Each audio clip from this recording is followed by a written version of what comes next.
ಸನ್ಮಾನ್ಯ ಸಭಾಧ್ಯಕ್ಷರೇ, ಕೊನೆಯದಾಗಿ ನನಗೆ ಮಾತಾಡಕ್ಕೆ ಅವಕಾಶ ಕೊಡೋದಕ್ಕಾಗಿ ತಮಗೆ ಧನ್ಯವಾದಗಳು. ಮತ್ತು ಇವಾಗ ಮೊದಲ ಬಾರಿಗೆ ಈ ಒಂದು ಉತ್ತರ ಕರ್ನಾಟಕದ ಚರ್ಚೆ ತಾವು 7 ದಿವಸ ನಡೆಸಿದಿರಿ, ಎಲ್ಲರೂ ಅವಕಾಶ ಮಾಡಿಕೊಡ್ತಾ ಇದ್ದೀರಿ. ಯು ಕಂಟಿನ್ಯೂ, ನಿಮ್ಮ ಕೆಲಸ ನೀವು ಮಾಡಿ, ನೀವು ಮಾತಾಡಿ. ಸೊ ಇದಕ್ಕೆಲ್ಲ ತಮ್ಗೆ ಧನ್ಯವಾದಗಳು ಸರ್. ಸನ್ಮಾನ್ಯ ಸಭಾಧ್ಯಕ್ಷರೇ, ನಮ್ಮ ಸರ್ಕಾರ ನಾವು ಏನ್ ಹೇಳಿದೆವು ಅದರಂತೆ ನಡೆದುಕೊಂಡಿದ್ದೀವಿ. ನಮ್ಮದು ಭರವಸೆ ಕೊಟ್ಟು ಮರೆಯುವ ಸರ್ಕಾರ ಅಲ್ಲ, ಕೊಟ್ಟ ಭರವಸೆಯನ್ನು ಈಡೇರಿಸುವ ನಮ್ಮ ಸರ್ಕಾರ. ಯಾವೊಂದು ರೀತಿಯಿಂದ ಕಲ್ಯಾಣ ಇಡೀ ಈ ಒಂದು ಕರ್ನಾಟಕದ ರಾಜ್ಯದ ಜನರಿಗೆ ಸುಮಾರು 1,08,000 ಕೋಟಿ ಹಳ್ಳಿಯಲ್ಲಿರ್ತಕ್ಕಂಥ ಕಟ್ಟ ಕಡೆ ಮನುಷ್ಯನಿಗೆ ಮುಟ್ತಕ್ಕಂಥ ಅನ್ನಭಾಗ್ಯ, ಗೃಹ ಜ್ಯೋತಿ, ಗೃಹಲಕ್ಷ್ಮಿ, ಶಕ್ತಿ, ಯುವ ನಿಧಿ ಯೋಜನೆಯನ್ನು ನಾವು ನೀಡಿದ್ದೀವಿ. ಅದೇ ಒಂದು ರೀತಿಯಿಂದ ಚುನಾವಣೆಯ ಒಂದು ಪೂರಕವಾಗಿ ನಾವು ಅಧಿಕಾರಕ್ಕೆ ಬಂದ್ರೆ 5,000 ಕೋಟಿ ಅನುದಾನವನ್ನು ನಾವೇನು ನೀಡ್ತೀವಿ ಅಂತ ಹೇಳಿದ್ದೀವಿ.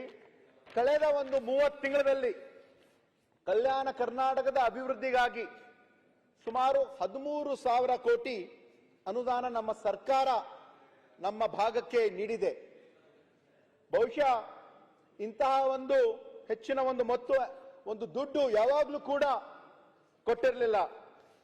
ಇದು ಯಾವ ಕಾರಣಕ್ಕೆ ಬಂದಿದೆ ಅಂದ್ರೆ, ಇದು ಹಿಂದೆ ಇರ್ತಕ್ಕಂಥ ನಮ್ಮ UPA ಸರ್ಕಾರ 2012-2013ರಲ್ಲಿ ಆರ್ಟಿಕಲ್ 371J ತಿದ್ದುಪಡಿಯನ್ನು ಮಾಡಿದೆ.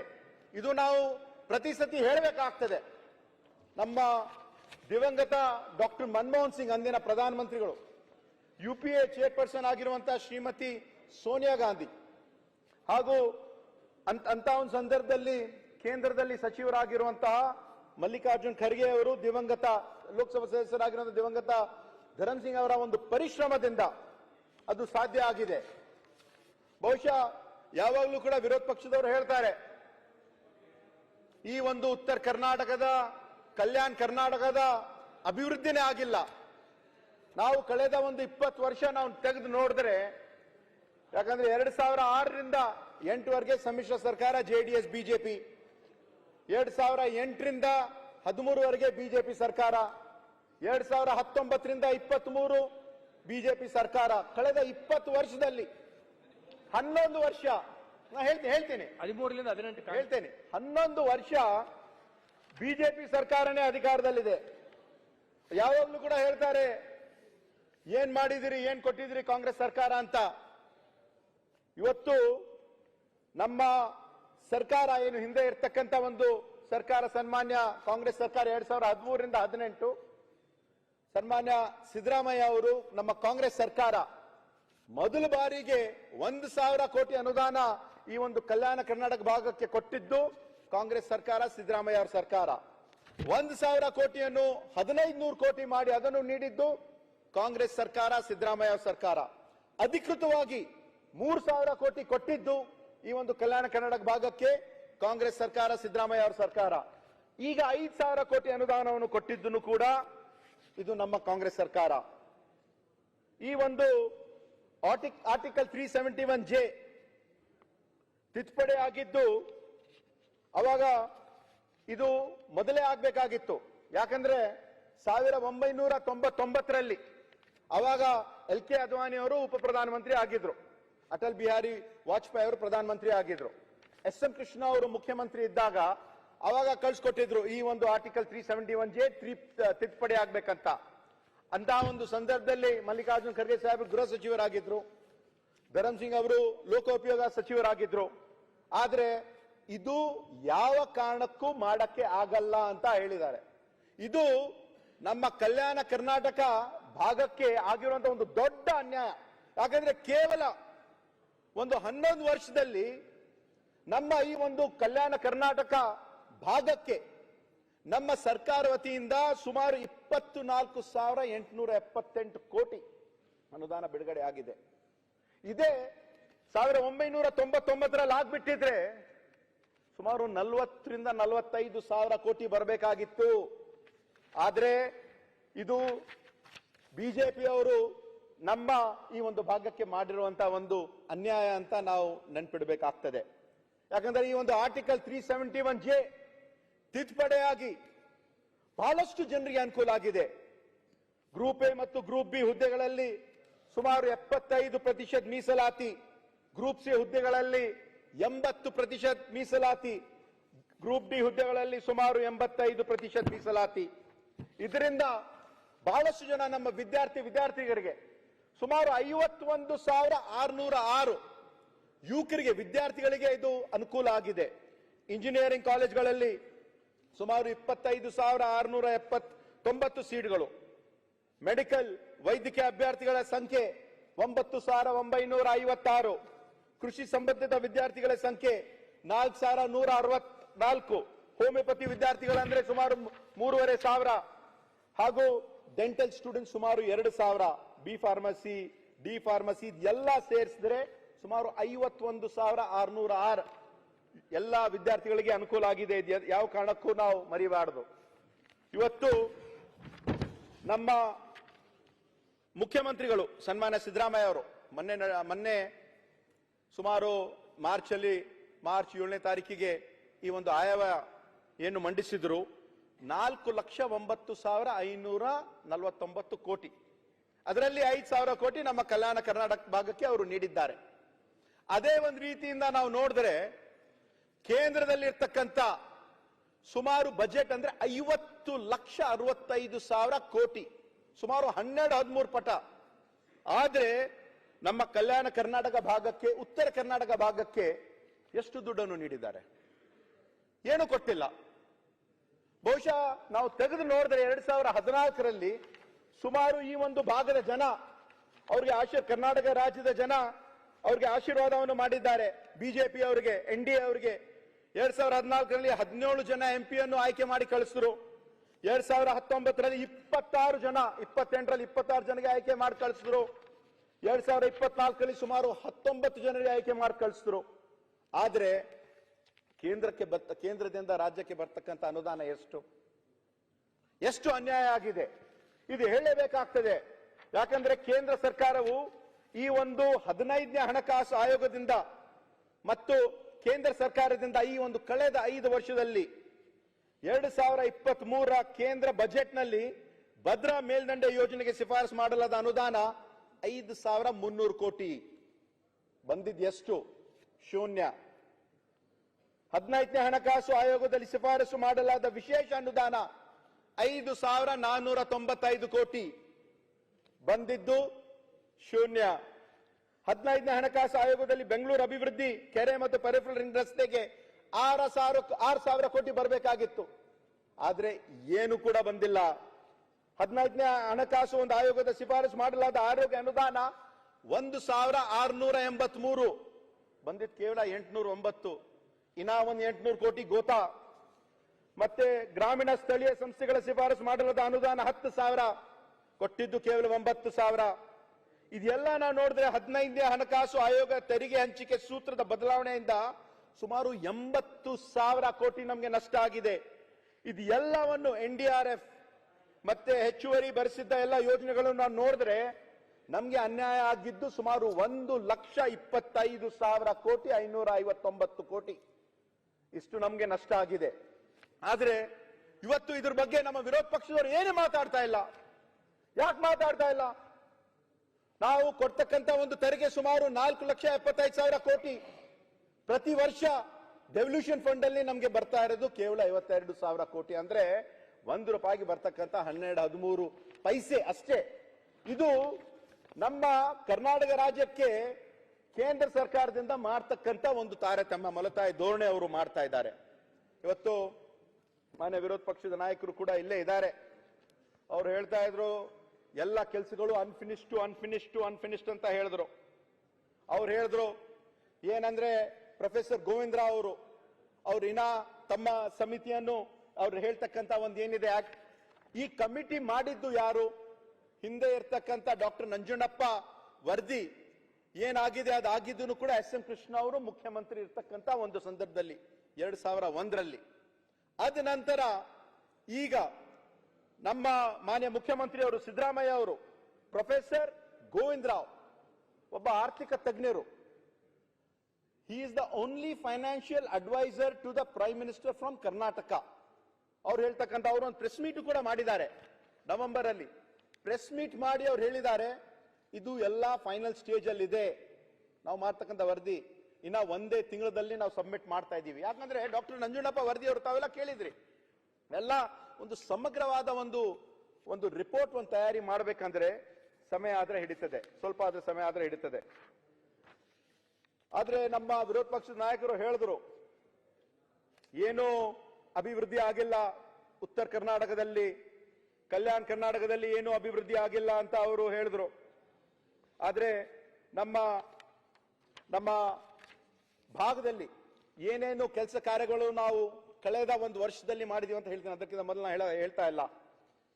ಜಯದೇವ ಹೃದಯ ರೋಗ ಆಸ್ಪತ್ರೆ ಡಿಸೆಂಬರ್ 22, 2024ರಲ್ಲಿ ಸುಮಾರು 182 ಕೋಟಿ ಇರ್ತಕ್ಕಂಥ ವೆಚ್ಚದಲ್ಲಿ ಅದರ ಒಂದು ಉದ್ಘಾಟನೆಯು ಕೂಡ ನಮ್ಮ ಮಾನ್ಯ ಮುಖ್ಯಮಂತ್ರಿಯು ಹಾಗೂ ನಮ್ಮ ಎಐಸಿಸಿ ಅಧ್ಯಕ್ಷರು ಸನ್ಮಾನ ಮಲ್ಲಿಕಾರ್ಜುನ್ ಖರ್ಗೆ ಸಾಹೇಬರು ಬಂದ್ ಮಾಡಿದ್ರು. ನಂತರ ಕಲ್ಯಾಣ ಪಥ ಆ ಒಂದು ಯೋಜನೆ ಸುಮಾರು 38 ಕ್ಷೇತ್ರಗಳಲ್ಲಿ ಸುಮಾರು 1150 ಕಿಲೋಮೀಟರ್ಗೆ 1,000 ಕೋಟಿ ಸಂಪೂರ್ಣವಾಗಿ ಕಲ್ಯಾಣ ಕರ್ನಾಟಕ ಅಭಿವೃದ್ಧಿ ಮಂಡಳಿ ವತಿಯಿಂದ ಜವೇರಿಯಲ್ಲಿ ಕಾರ್ಯಕ್ರಮ ನಡೆಯಿತು. ತಾಯಿ ಮತ್ತು ಮಕ್ಕಳ ಆಸ್ಪತ್ರೆ ಇಂದಿರಾ ಗಾಂಧಿ ಆಸ್ಪತ್ರೆ ಇದೆಲ್ಲ ಏಪ್ರಿಲ್ 16ನೇ ತಾರೀಕಿಗೆ ಅದರ ಒಂದು ಕಾರ್ಯಕ್ರಮವು ಕೂಡ ಕಲಬುರಗಿಯಲ್ಲಿ ನಡೆಯಿತು. ಆರೋಗ್ಯ ಆವಿಷ್ಕಾರ ಅಂತ ಯೋಜನೆ ಯಾದಗಿರಲ್ಲಿ ಜೂನ್ 14ನೇ ತಾರೀಕಿಗೆ ಸುಮಾರು 416 ಕೋಟಿ ಅದರ ಒಂದು ಅಡಿಗಲ್ ಸಮಾರಂಭವನ್ನು ಕೂಡ ನಾವು ಮಾಡಿದ್ದೀವಿ. ದಶಮಾನೋತ್ಸವ ಸಮಾರಂಭ ರಾಯಚೂರಲ್ಲಿ ಜೂನ್ 23ಗೆ ತಾರೀಕು ನಡೆಯಿತು. ಹಿಂದುಳಿದ ವರ್ಗದ ಅಭಿವೃದ್ಧಿಗೆ ಸುಮಾರು 381 ಕೋಟಿ ವೆಚ್ಚದಲ್ಲಿ ಅದನ್ನು ಕೂಡ ಅಕ್ಟೋಬರ್ 6ನೇ ತಾರೀಕಿಗೆ ಕೊಪ್ಪಳದಲ್ಲಿ ನಡೆಯಿತು. ಈ ಒಂದು KKRDB ಹಾಟ್ಲೈನ್ ಅಂತ ಒಂದು ಕಾರ್ಯಕ್ರಮ ಕಲಬುರಗಿಯಲ್ಲಿ ಸೆಪ್ಟೆಂಬರ್ 17ನೇ ತಾರೀಕಿಗೆ ನಡೆಯಿತು. ಅದರಲ್ಲಿ ಇನ್ನು ಜನವರಿಯಲ್ಲಿ ಪ್ರಜಾಸೌಧ ಮತ್ತು ಅಕ್ಷರಾವಿಷ್ಕಾರ ಯೋಜನೆಯಲ್ಲಿ ಸುಮಾರು 300 ಶಾಲೆಗಳ ಅದರ ಒಂದು ಕಾರ್ಯಕ್ರಮ ಕೂಡ ಕಲಬುರಗಿಯಲ್ಲಿ ನಡೀತಾ ಇದೆ, ನನ್ನ ಮತಕ್ಷೇತ್ರದಲ್ಲಿ ನಡೀತಾ ಇದೆ. ಇದೆಲ್ಲ ನಾವು ಅರ್ಥ ಮಾಡ್ಕೊಳ್ಬೇಕಾಗ್ತದೆ. ಯಾಕಂದ್ರೆ ಇವಾಗ ಏನು ಅಡಿಗಲ್ಲಾಗಿಲ್ಲ, ಏನು ಕೆಲಸ ಆಗಿಲ್ಲ ಅಂತ ಮಾನ್ಯ ವಿರೋಧ ಪಕ್ಷದ ನಾಯಕರು ಅವರು ಹೇಳ್ತಾ ಇದ್ರು.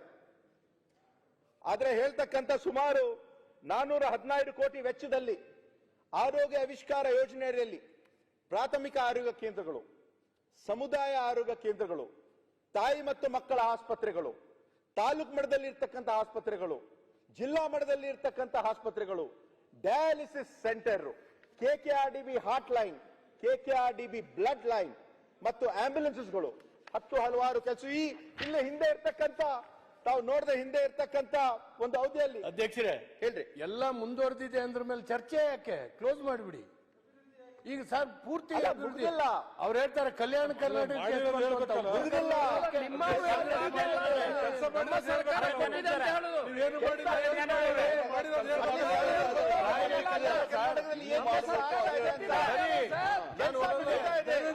ಧನ್ಯವಾದ ಅಧ್ಯಕ್ಷರೇ, ನೀವು ಮಾಡಿಲ್ಲ ಅಂತ ಹೇಳ್ತಾ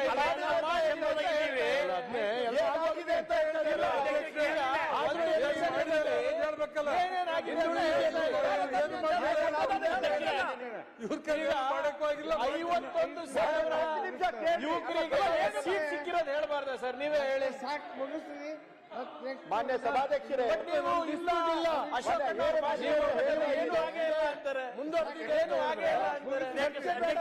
ಮಾನ್ಯ ತಾವು ಅಧ್ಯಕ್ಷರೇ, ನೀವು ಹೇಳಕತ್ತೀರಿ, ಒಂದ್ ನಿಮಿಷ ಹೇಳಕತ್ತೀರಿ, ಬಟ್ ನಮ್ಗೆ ಇವತ್ತಿನವರೆಗೆ ನನ್ನ ಹೆಸರು ಹೇಳಿದ್ದಾರೆ, 3 ಸರಿ ನನ್ನ ಹೆಸರು ಹೇಳಿದ್ದಾರೆ. ಅಲ್ಲ, ತಾವು ಹೇಳಿದ್ರೆ ನಾಯಕರು ತಾಲೂಕು ಬಗ್ಗೆ ಹೇಳಿದ್ದಾರೆ. ಪ್ರಾಥಮಿಕ ಆರೋಗ್ಯ ಇದೆ ಚಂದಾಗಿದೆ, ತಾಲೂಕು ಆರೋಗ್ಯ ಕೇಂದ್ರ ಚಂದಾಗಿದೆ, ಜಿಲ್ಲಾ ಚಂದಾಗಿದೆ, ಅಲ್ಲ ಡಯಾಲಿಸಿಸ್ ನಾವು ಮಾಡ್ತಾ ಇದ್ದೀವಿ, ಎಲ್ಲ ಚೆನ್ನಾಗಿದೆ ಅಂದ್ಮೇಲೆ ಚೆನ್ನಾಗಿದೆ. ನಾವು ಸರಿ ಇಲ್ಲ ಅಂತ ಅವರು ಬೆಂಗಳೂರಲ್ಲಿ ಇದ್ದಂಗಿದ್ದಾರೆ, ಗೊತ್ತಿಲ್ಲ ಅವ್ರಿಗೆ. ಯಾವ ಆಸ್ಪತ್ರೆಯಲ್ಲಿ ನಿಮ್ಮಲ್ಲಿ ಯಾರನ್ನ ಡಾಕ್ಟರ್ ಇದ್ದಾರಾ? ಅಲ್ಲ, ಈಗ ನಾವು ಅದೆಲ್ಲ ಕೆಲಸ ಪ್ರಾರಂಭ ಮಾಡಿದ್ವಿ, ಅಡಿಗಲ್ ಮಾಡಿದೀವಿ. ತಾವೇನ್ ಹೇಳಿದ್ರಿ, ಒಂದು ಕೆಲಸ ಪ್ರಾರಂಭ ಆಗಿಲ್ಲ ಅಂತ ಹೇಳಿದ್ರಿ. ಲಾಸ್ಟ್ ನಿಮ್ಮಲ್ಲಿ ಎಜುಕೇಶನ್ ಅಲ್ಲಿ ಲಾಸ್ಟ್ ಅಲ್ಲಿ ಬಂದಿದ್ದೀರಾ? ಅಲ್ಲ, ಹೇಳ್ತೀನಿ, ಅದ್ರ ಬಗ್ಗೆ ಹೇಳ್ತೀನಿ. ಎಲ್ಲ ಸರಿ ಇದೆ, ಎಲ್ಲ ಸರಿ ಇದೆ. ಅಲ್ಲ ಅಲ್ಲ ಸರಿ ಇದೆ ಅಂತ ಹೇಳ್ತಾ ಇಲ್ಲ. ಪ್ರಾರಂಭ ಕೆಲಸ ಪ್ರಾರಂಭ ಮಾಡಿದೀವಿ, ಕೆಲಸ ಪ್ರಾರಂಭ ಮಾಡಿದೀವಿ ಅಂತ ಹೇಳ್ತಾ ಇದ್ದೀವಿ. ಚರ್ಚೆ ಆಗ್ಬೇಕು ಅಂತ ನಾನು ಹೇಳಿದೆ. ಅಲ್ಲ ಹೇಳ್ತೇನೆ. ಏನಾನ ಹೇಳ್ಬಿಟ್ಟಿದ್ರೆ ಓಕೆ ಓಕೆ ತಗೊಂತಾನೆ ಇರ್ಲಿಲ್ಲ ಚರ್ಚೆಗೆ. ಕೆಲಸ ಪ್ರಾರಂಭ ಮಾಡಿದ್ವಿ ಅಂತ ಹೇಳ್ತಾ ಇದ್ದೀನಿ ನಾನು. ಅಧ್ಯಕ್ಷರೇ, ನಮ್ಗೆ ವಿರೋಧ ಪಕ್ಷದ ನಾಯಕರು ತಿಳ್ಕೊಬೇಕು, ನಮ್ಗೆ ಆರ್ಟಿಕಲ್ 371 ಜೆ ಸಿಕ್ಕಿರೋದೇ ಹಿಸ್ಟಾರಿಕಲ್ ಬ್ಯಾಕ್ವರ್ಡ್ನೆಸ್ ಇದೆ ಅಂತ ಅದು ಸರಿಪಡಿಸ್ಲಿಕ್ಕೆ ಕೆಲಸ ನಮಗೆ ದಶಕ ನಡೀತಾ ಇದೆ ನಮ್ಮ ಸರ್ಕಾರ. ಏನು ಆಗೇ ಇಲ್ಲ ಅಂತ ಹೇಳ್ತಾ ಇದೀರಲ್ಲ. ಈಗ ಬನ್ನಿ ನಮ್ಮ 371 ಯಾವ್ದು ನಮ್ಮ ಜಯದೇವ ನೋಡ್ಕೊಂಡು ಬನ್ನಿ, ಕಿದ್ವಾಯ್ ನೋಡ್ಕೊಂಡು ಬನ್ನಿ. Because we are historically backward because of various historical reasons, social reasons. ಅದಕ್ಕೆ ತಾನೇ ರೀಜನಲ್ ಇಂಬ್ಯಾಲೆನ್ಸಿಗೆ ಸರಿಪಡಿಸ್ಲಿಕ್ಕೆ ನಮ್ಗೆ 371 ಜೆ ಬಂದಿದ್ದು. ಯಾವ ರೀತಿ ವಿದರ್ಭಗಾಯ್ತು, ಯಾವ ರೀತಿ ತೆಲಂಗಾಣಗಾಯ್ತು, article 371 A B C D E F G H I J ಬಂದ್ ನಿಂತಿದೆ. ನೀವು ಒಂದು ಕೇಂದ್ರ ಸರ್ಕಾರಿಗೆ ಹೇಳಿ, ನಾವು ಕೇಳ್ತಾ ಇದೀವಲ್ಲ 5,000 ಕೋಟಿ ವಿದರ್ಭ ನಮಗೂ ಈಗ everything is a work in progress. ಅದು ನಿಮ್ಗೆ ಗೊತ್ತಿದೆ ಅಧ್ಯಕ್ಷರೇ. ನಮ್ಮ ಅಧ್ಯಕ್ಷ ಸರ್ ಅಲ್ಲ ನಮ್ಮ ನೀವು ಮಾತಾಡಕ್ಕೆ ನಿಮ್ಗೆ ಅವಕಾಶ ಕೊಟ್ಟಿಲ್ಲ. ಬೆಂಗಳೂರಿಗೆ ಹೋಲಿಕೆ ಮಾಡಲ್ಲ. ನಾನು ಮಾತಾಡ್ತಾ ಇದ್ದೀನಿ. ಈಗ ಡಿಸೆಂಬರ್ 371 ಜೆ ಇರಲಿಲ್ಲ ಅಂದ್ರೆ ಏನಾಗ್ತಿರ್ಬೇಕು ಸರ್, ಅದನ್ನ ಹೇಳಕ್ಕಿಲ್ಲ ನಾನು.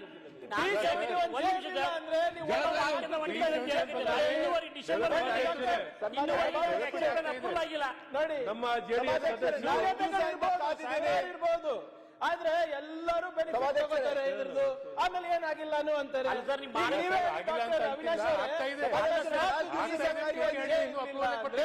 ನಮ್ ಹಾಲತ್ ಏನಿರ್ತಾ ಇತ್ತು ಸರ್? ಉದ್ಯೋಗದಲ್ಲಿರ್ಬೋದು, ಸರ್ಕಾರಿ ನೌಕರಿದಲ್ಲಿರ್ಬೋದು. ಒಂದ್ ನಿಮಿಷ ಸರ್, ಈ ಮಾಡ್ತಾ ಇದ್ದಾರೆ ಇರ್ತಕ್ಕಂಥ ಅಧಿಕಾರಿಗಳು ನಂದೇ ಕ್ಷೇತ್ರದ್ದು 5 ಸಲ ವಾಪಸ್ ಆಗ್ತಾರೆ. ಸರಿಪಡಿಸಿ ಕಳಿಸಿ ಪಟ್ಟಿನ ಅಧಿಕಾರಿಗಳು ಕೆಲಸ ಮಾಡಿದ್ರೆ ಮಾನದಂಡ ಇದೆ, ನನಗೂ ಅದೇ ಮಾನದಂಡ ಆಗಲ್ಲ ಸರ್. ಮಾನದಂಡ ಕೊಟ್ರೆ ಅಪ್ರೂವ್ ಆಗುತ್ತೆ.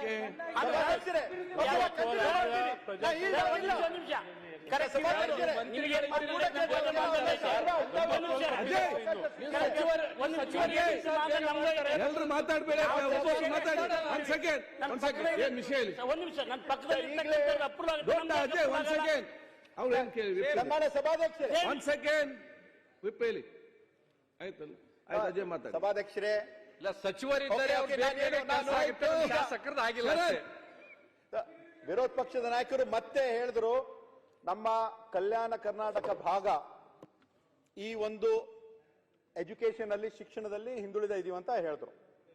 ನಾವು ಆ ಕಾರಣಕ್ಕಾಗಿ ನಾವು ಅಧಿಕಾರಕ್ಕೆ ಬಂದ ನಂತರ ಈ ಒಂದು 5 ವರ್ಷ ಶೈಕ್ಷಣಿಕ ವರ್ಷ ಅಂತ ಘೋಷಣೆ ಮಾಡಿದೀವಿ.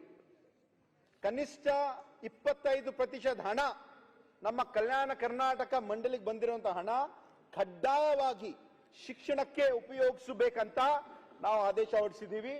ಎಲ್ಲರೂ ಕೂಡ ಅದಕ್ಕೆ ಒಪ್ಕೊಂಡಿದ್ದಾರೆ. ಮತ್ತೆ ಇವತ್ತು ಮಾನ್ಯ ನಮ್ಮ ಶಿಕ್ಷಣ ಸಚಿವರು ಕೂಡ ಇಲ್ಲೇ ಇದ್ದಾರೆ. ನಮ್ಮ ಕಲ್ಯಾಣ ಕರ್ನಾಟಕ ಭಾಗದಲ್ಲಿ ಏನೇನು ನಾವು ಮಾಡಬೇಕು, ಯಾಕಂದ್ರೆ ಹೆಚ್ಚಿನ ಆದ್ಯತೆ ಶಿಕ್ಷಣ ಮತ್ತೆ ಆರೋಗ್ಯಕ್ಕೆ ನಾವು ನೀಡ್ತಾ ಇದ್ದೀವಿ. ಡಾಕ್ಟರ್ ನಂಜುಂಡಪ್ಪ ಅವರು ಕೂಡ ಆ ಒಂದು ರೀತಿಯಿಂದ ಹೇಳಿದರು. ಇವತ್ತು ಸಾಯಂಕಾಲ 5 ಗಂಟೆಗೆ ಈ ಒಂದು ಡಾಕ್ಟರ್ ಛಾಯಾ ದೇವಂಕರ್ ಅವರ ಒಂದು ಸಮಿತಿ ಮಾನ್ಯ ಮುಖ್ಯಮಂತ್ರಿ ಅವರಿಗೆ ಒಂದು ಎಜುಕೇಶನ್ ಎಕ್ಸ್ಪರ್ಟ್ ಕಮಿಟಿ ಅಂತ ನಾವು ಮಾಡಿದ್ವಿ. ಒಂದು ರಿಪೋರ್ಟ್ ಕೂಡ ಕೊಟ್ಟಿದ್ದಾರೆ. ಈಗ ಇದರಲ್ಲಿ ಇರ್ತಕ್ಕಂಥ ಬಹಳಷ್ಟು ಶಿಫಾರಸುಗಳು, ನಾವು ಏನೇನ್ ಮಾಡಬೇಕು, ಏನೇನು ಅವಶ್ಯಕತೆ ಇದೆ ನಮ್ಮ ಭಾಗದಲ್ಲಿ. ಯಾಕಂದ್ರೆ ಓವರ್ ನೈಟ್ ಚೇಂಜಸ್ ಎಲ್ಲೂ ಕಾಣಕ್ಕೆ ಆಗಲ್ಲ. ನಾವು ಮಾಡ್ತಕ್ಕಂಥ ಇವತ್ತು ಇಡೀ ಕರ್ನಾಟಕ ರಾಜ್ಯದಲ್ಲಿ ಇರ್ತಕ್ಕಂಥ KPS ಶಾಲೆಗಳ ಎಷ್ಟಂದ್ರೆ 247. ಇವತ್ತು ಮಧು ಬಂಗಾರಪ್ಪ ಅವರು ಶಿಕ್ಷಣ ಸಚಿವರಾಗಿ ಸುಮಾರು 700 ಶಾಲೆಗಳಾಗ್ತಾ ಇದೆ. ಎಲ್ಲ ಸೇರಿ 900. ಇವಾಗ ತಂಗಿರ್ತಕ್ಕಂಥ 247. ಮತ್ತೆ ಕಲ್ಯಾಣ ಕರ್ನಾಟಕದಲ್ಲಿ 247 KPS ಶಾಲೆಗಳು ಇದ್ದಿದ್ದು ಕೇವಲ 60. ಈ ವರ್ಷ ನಾವು ಈ ಒಂದು ಶಿಕ್ಷಣ ಇಲಾಖೆ ಹಾಗೂ ಕಲ್ಯಾಣ ಕರ್ನಾಟಕ ಅಭಿವೃದ್ಧಿ ಮಂಡಳಿ ವತಿಯಿಂದ ಅವರು 100, ನಾವು 200, 300 ಶಾಲೆಗಳನ್ನು ನಾವು ಪ್ರಾರಂಭ ಮಾಡ್ತಾ ಇದೀವಿ. ಅಂದ್ರೆ ಕೆಲಸ ಪ್ರಾರಂಭ ಆಗ್ತದೆ. ಇನ್ನ ಒಂದು 1.5-2 ವರ್ಷದಲ್ಲಿ 60 ಇದ್ದಿದ್ದು 360 ಆಗ್ತದೆ. ಅದರಿಂದ ಆ ಒಂದು ನಮ್ಮ ಭಾಗದಲ್ಲಿ ಇರ್ತಕ್ಕಂಥ ಅನುಕೂಲ, ಅದರ ಜೊತೆಯಾಗಿ NSQF national skill qualification framework, SSLC ಫಲಿತಾಂಶ ಸರಿಪಡಿಸಲು ಸುಮಾರು 10 ಕೋಟಿ ಅನುದಾನ ಕೂಡ ನಾವು ಇಟ್ಟಿದ್ದೀವಿ. ECC early child care education, bilingual English and Kannada. ಹಿಂದಿನ ವರ್ಷ LKG UKG ನಾವು ಪ್ರಾರಂಭ ಮಾಡಿದ್ವಿ. ನಾವೇನ್ ಅನ್ಕೊಂಡ್ವಿ, ಒಂದು 10-15 ಸಾವಿರ ಮಕ್ಕಳು ಬರ್ಬೋದು. ಯಾಕಂದ್ರೆ ಆ ಭಾಗದಲ್ಲಿ ಇರ್ತಕ್ಕಂಥ ಜನರಿಗೆ, ಹಳ್ಳಿಯಲ್ಲಿ ಇರ್ತಕ್ಕಂಥ ಜನರಿಗೆ UKG LKG ಕಳ್ಸಕ್ಕೆ ಅವಕಾಶ ಇರಲಿಲ್ಲ. ಆದ್ರೆ ನಮ್ಮ ಸರ್ಕಾರ ಬಂದಾಗ ಕೇವಲ 1 ತಿಂಗಳಲ್ಲಿ 42,000 ಮಕ್ಕಳು ಅಡ್ಮಿಷನ್ ತಗೊಂಡಿದ್ದಾರೆ. ಇದೆಲ್ಲ ನಾವು ಪ್ರಯತ್ನವನ್ನು ನಾವು ಮಾಡ್ತಾ ಇದ್ದೀವಿ.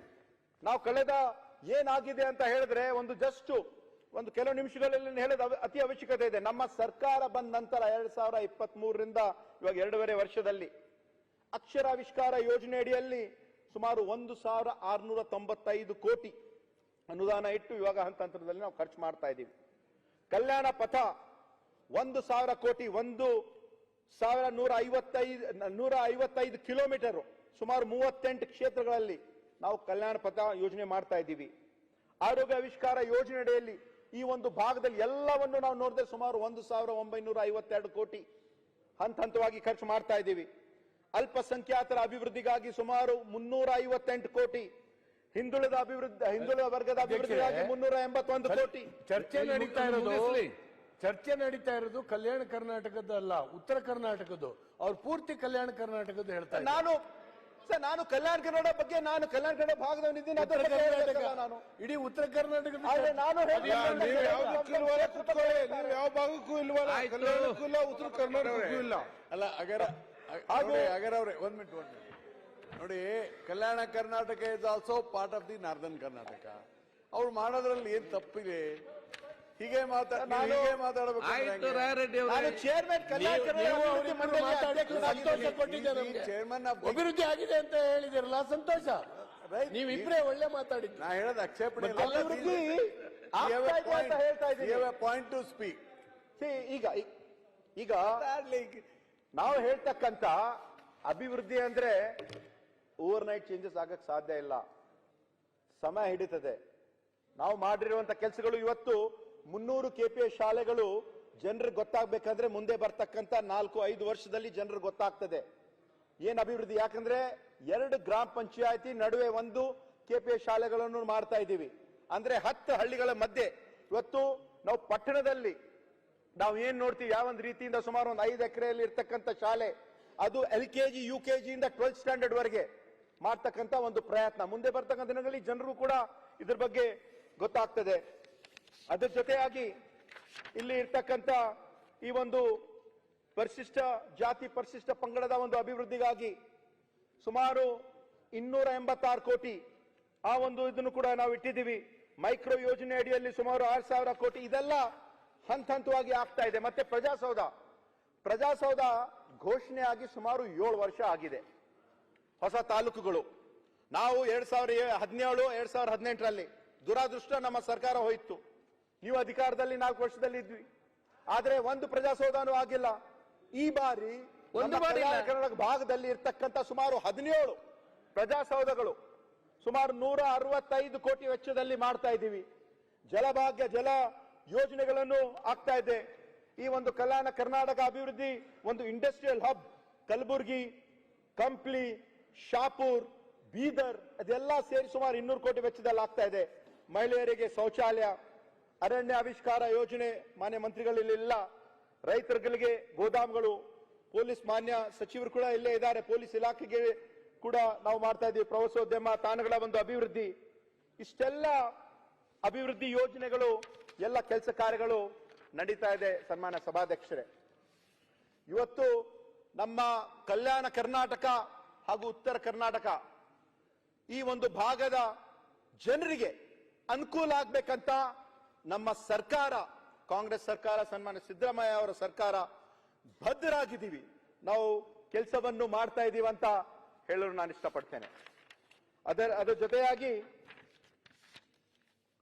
ನಾವು ಈ ಒಂದು ಬೆಳೆ ಪರಿಹಾರ ಇಲ್ಲಿ ಇರ್ತಕ್ಕಂಥ ಒಂದು ಸಮಸ್ಯೆ, ಯಾಕಂದ್ರೆ ವಿಶೇಷವಾಗಿ ಇಲ್ಲಿ ಇರ್ತಕ್ಕಂಥ ನನ್ನ ಮತಕ್ಷೇತ್ರದಲ್ಲಿ ಸುಮಾರು ಜೇವರ್ಗಿ ವಿಧಾನಸಭಾ ಕ್ಷೇತ್ರದಲ್ಲಿ ಸುಮಾರು 54,000 ಹೆಕ್ಟೇರ್ ಪ್ರದೇಶ ಹಾನಿಯಾಗಿದ್ದು ಒಟ್ಟು ರೈತರ ಸಂಖ್ಯೆ ಸುಮಾರು 58,000 ರೈತರು 93 ಕೋಟಿ ರೂಪಾಯಿಗಳು ಒಂದು ಜಮಾ ಮಾಡಲಾಗಿದೆ. ಸುಮಾರು 5,000 ಮತ್ತು ಜವೇರಿಯಲ್ಲಿ ಸುಮಾರು 5,000 ಹಾಗೂ ಎಡ್ರಾಮೆಯಲ್ಲಿ ಸುಮಾರು 2,000 ಒಟ್ಟು 7,000 ರೈತರಿಗೆ ವಿವಿಧ ಒಂದು ತಾಂತ್ರಿಕ ಕಾರಣಗಳಿಂದ ಒಂದು ಬೆಳೆ ಪರಿಹಾರ ಇನ್ನ ಜಮಾ ಆಗಿಲ್ಲ.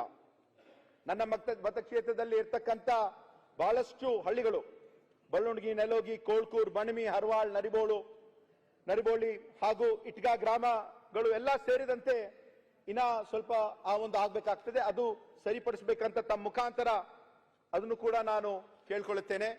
ಮತ್ತೆ ಅದರ ಜೊತೆಯಾಗಿ ಬಹಳಷ್ಟು ಇವತ್ತು ಬಹಳಷ್ಟು ಜನ ಏನ್ ಹೇಳ್ತಾರೆ ಅಂದ್ರೆ ಈ ಒಂದು ಅಭಿವೃದ್ಧಿ ಆಗ್ತಾ ಇಲ್ಲ ಅಂತ. ಆದ್ರೆ ನಮ್ಮ ಕ್ಷೇತ್ರದಲ್ಲಿ ಬಹುದಿನಗಳಿಂದ ಒಂದು ಮಲ್ಟಿ ವಿಲೇಜ್ ವಾಟರ್ ಸ್ಕೀಮ್ ಸುಮಾರು 365 ಕೋಟಿ ವೆಚ್ಚದಲ್ಲಿ ಏನ್ ಆಗ್ಬೇಕಾಗಿತ್ತು ಅದನ್ನು ಕೂಡ ಆಗಿದೆ. ಗ್ರಾಮೀಣಾಭಿವೃದ್ಧಿ ಸಚಿವರು ಪ್ರಿಯಾಂಕ್ ಅವರು ಇಲ್ಲೇ ಇದ್ದಾರೆ.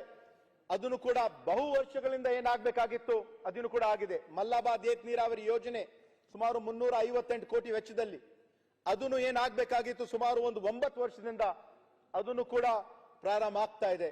ಅದ್ರ ಜೊತೆಯಲ್ಲಿ ಇರ್ತಕ್ಕಂಥ ಒಂದು ಹರ್ವಾಳ್ ಬ್ರಿಡ್ಜ್ ಅದನ್ನು ಕೂಡ ಏನಾಗಬೇಕಾಗಿತ್ತೆ ಅದನ್ನು ಕೂಡ ನಮ್ಮ ಸರ್ಕಾರ ಏನ್ ಹೇಳ್ಬೇಕಂತ ನಾನು ಮಾಡಿದ್ದೀನಿ ಅಂದ್ರೆ ನಮ್ಮ ಒಂದು ಸಮಗ್ರ ಒಂದು ಅಭಿವೃದ್ಧಿ ನಮ್ಮ ಸರ್ಕಾರ ಮಾಡ್ತಾ ಇದೆ.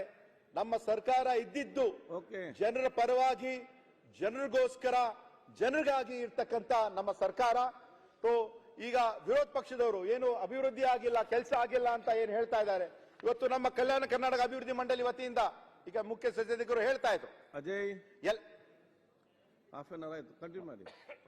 ಸೊ ಅದಕ್ಕೆ ನಾವು ಹೆಂಗ್ ಹೇಳ್ಬೇಕಂದ್ರೆ ಇದು ಕೊನೆಯದಾಗಿ ನಾವು ಮಾಡ್ತಕ್ಕಂಥ ಅಭಿವೃದ್ಧಿ ಕೆಲಸ ಇಲ್ಲ ಅಂತ ಇದ್ರೆ ಸರ್ ಆಂಖೋ ಮೇ ಅರ್ಮಾನ್ ಲಿಯಾ ಸಭಾಧ್ಯಕ್ಷರೇ, आंखों में अरमान लिया, लास्ट मंजिल को अपना लिया, खुशी अब मुश्किल क्या आसान क्या, एक बार ठान लिया तो ठान लिया. ಅಂದ್ರೆ ನಾವು ಜನರ ಕೆಲಸ ಅಭಿವೃದ್ಧಿ ಮಾಡಬೇಕಂತ ನಾವೇನು ತೀರ್ಮಾನ ತಗೊಂಡಿದ್ದೀವಿ, ನಮ್ಮ ಸರ್ಕಾರ ಆ ಹಾದಿದಲ್ಲಿ ಹೋಗ್ತದೆ ಅಂತ ಹೇಳಿ ನಾನು ಮಾತನ್ನು ಮುಗಿಸುತ್ತೇನೆ.